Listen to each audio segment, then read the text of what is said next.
Hello everyone, and welcome back to the channel.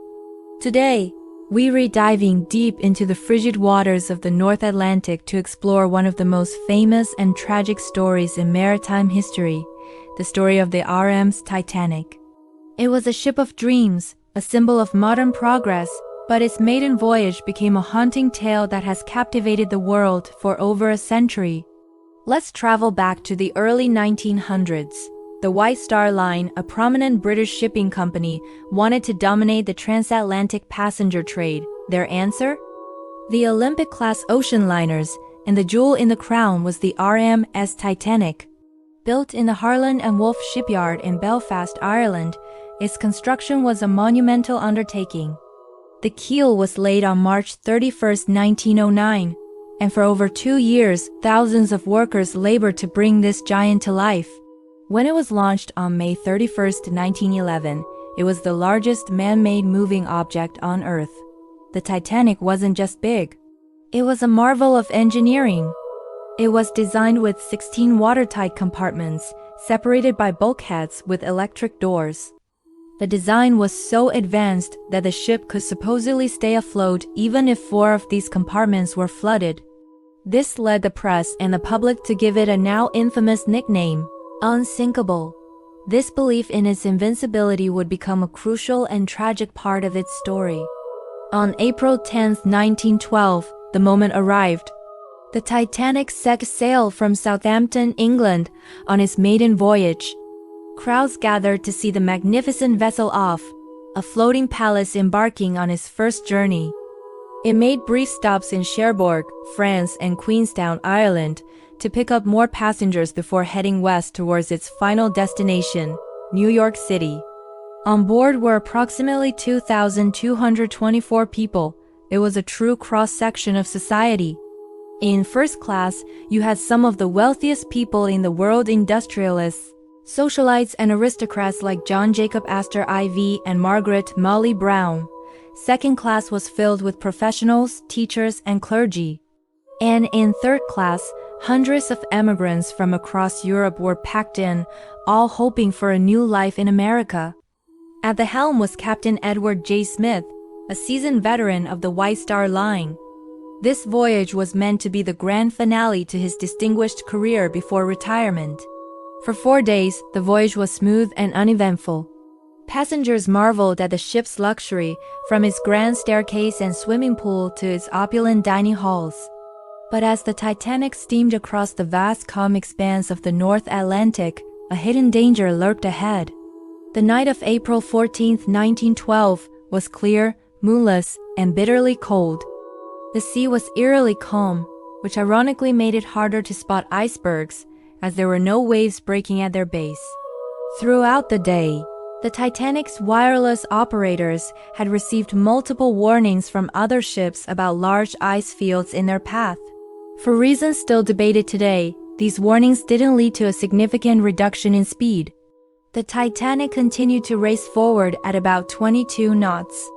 At 11:40 p.m., in the crow's nest high above the deck, lookout Frederick Fleet spotted something. A dark mass dead ahead. He rang the warning bell 3 times and telephoned the bridge, shouting the chilling words, "Iceberg, right ahead." On the bridge, First Officer William Murdoch immediately ordered the ship hard a starboard to turn the ship left, and for the engines to be put in full reverse. But it was too late. The sheer size and momentum of the Titanic made it slow to respond. Instead of a head-on collision, the ship's starboard side scraped along the submerged part of the iceberg. On deck, the impact was surprisingly subtle. Many passengers who were still awake felt only a slight shudder, like the ship was passing over marbles.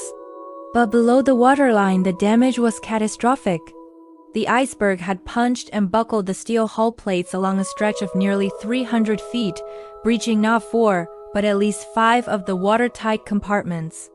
The ship's designer, Thomas Andrews, who was on board, quickly assessed the damage. He delivered the grim verdict to Captain Smith. The ship was doomed. The math was simple and brutal. With 5 compartments flooding, the bow would be pulled down, and water would eventually spill over the tops of the bulkheads into the next compartments, one after another. He estimated the ship had maybe 2 hours left.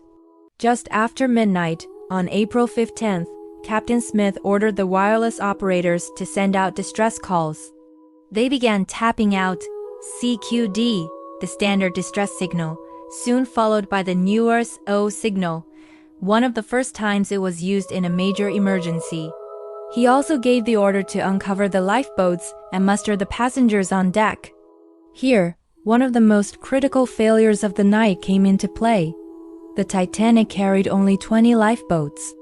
This was actually more than the law required at the time, but it was only enough to hold about 1,178 people, barely half of the souls on board. The evacuation was slow and, at times, chaotic. In the initial confusion, and with many passengers not realizing the gravity of the situation, the first few lifeboats were launched with dozens of empty seats.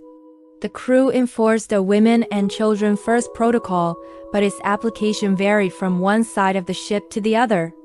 As the ship's bow sank deeper, the angle of the deck grew steeper. Panic began to set in. The ship's band, famously, continued to play on deck, a small act of bravery to calm the passengers in the face of the inevitable. By 2 a.m., the situation was desperate. The last lifeboats were gone, leaving over 1,500 people stranded on the sinking vessel. Then came the final, terrifying moments. The stern rose high out of the water, silhouetted against the starry sky. The immense stress on the ship's structure became too much to bear. With a sound described by survivors as a deafening roar, the Titanic broke in two between the third and fourth funnels. The forward section plunged beneath the surface, and the stern section, after briefly righting itself, filled with water and stood vertically for a moment before beginning its final descent. At 2:20 a.m., just 2 hours and 40 minutes after hitting the iceberg, the Unsinkable Titanic vanished into the North Atlantic. For those in the lifeboats, the sounds that followed were horrifying, the cries of over 1,500 people in the freezing -2 degrees Celsius water. Most would perish from hypothermia within minutes. Only one lifeboat returned to pick up more survivors from the water. Help was on its way, but it was too far away. The RMS Carpathia had heard the distress calls and was steaming at full speed through the dangerous ice field. It arrived on the scene around 4 a.m., greeted by a deathly silence and the sight of the Titanic's lifeboats scattered across the ocean. Over the next few hours, the Carpathia's crew pulled 705 survivors from the boats. More than 1,500 people had lost their lives. The news sent shockwaves around the world. How could a ship so advanced, so celebrated, sink on its very first voyage? Public inquiries were immediately launched in both the United States and Britain. The disaster led to sweeping changes in maritime safety. The first International Convention for the Safety of Life at Sea, or SOLAS, was established in 1914. New regulations mandated that all ships must carry enough lifeboats for every single person on board, and 24-hour radio watches became mandatory. The International Ice Patrol was also created to monitor icebergs in the North Atlantic, an organization that still operates to this day. For decades, the Titanic's final resting place remained a mystery.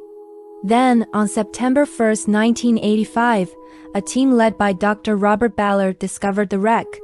It was found lying in two pieces on the ocean floor, at a depth of 12,500 feet off the coast of Newfoundland. The discovery was a monumental event, confirming that the ship had split apart and allowing us to see the ghost of the great liner for the first time since it sank. The story of the Titanic is more than just a shipwreck. It's a story of human ambition and failure, of bravery and cowardice, of class division, and ultimately, a humbling lesson about our relationship with technology and nature. It reminds us that even the greatest marvels of our creation are not immune to fate and the forces of the natural world. Thank you so much for joining me on this journey back in time. If you found this story as fascinating as I do, please hit that like button and be sure to subscribe for more deep dives into history. Let me know in the comments what part of the Titanic story impacts you the most. Thanks for watching, and we'll see you in the next video.